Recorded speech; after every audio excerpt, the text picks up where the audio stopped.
بسم الله الرحمن الرحیم. یو محترم رور پوښتنه کړې ده چې په سیګریټ څکولو سره اودس ماتیږي که یا؟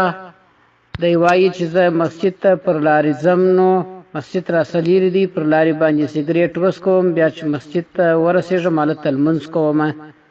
د دې پوښتنې ځواب دا دی چې په سیګریټ څکولو سره اودس نه ماتیږي، ځکه سیګریټ څوک نه نشه کوي چې بېسده او بېهوشه سي. خو دونه خبره ده چې یو څوک مسجد ته ځي، پر لارې باندې سیګریټ وڅکوي، نو پکار ده چې خوله پاکه پرېولي. دغه د سیګریټو په دود او بدبویو باندې که خوله لړلي مسجد ته ورسي، نو ورتګ یې مسجد ته مکروه تحریمي دی، لمونځ یې هم مکروه دی، خو اودس یې مات نه دی. که خوله پاکه پرېولي لمونځ یې بیا صحیح دی بلا کراهیته.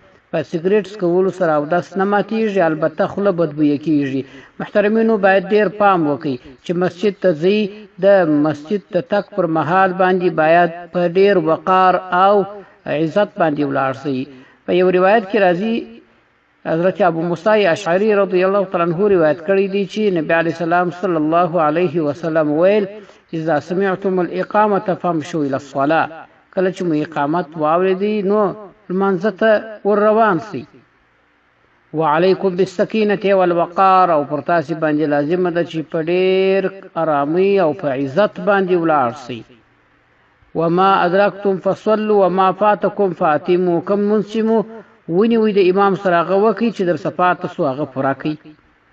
نو په مسجد ته د ورتللو په آدابو کې یو آداب دا دی چې څوک مسجد ته ځي باید په ډېر عزت او وقار باندې ولاړ سي. د الله جل جلاله و عظیم دربار مسجد ته ور روان دی، نو خوله دې نه بدبویه کوي، سیګریټ دې نه څکوي. که یې وڅکوي نو به خوله بیرته پاکه پرېولي. لنډه دا چې په سیګریټ څکولو سره اودس نه ماتیږي، خو که دغسې د سیګریټو په بوی او په دود باندې لړلې خوله مسجد ته ورسي، نو دا مکروه او حرام کار دی. فتاوا حقانیه 2 جلد 519 صفحه، فتاوا محمودیه 10 جلد 219 صفحه، آب کے مسائل اور ان کا حل 3 جلد 1 2 او 3 صفحه، خیر الفتاوا 2 جلد 15 صفحه، فتاوا فریدیه 2 جلد 2 صفحه.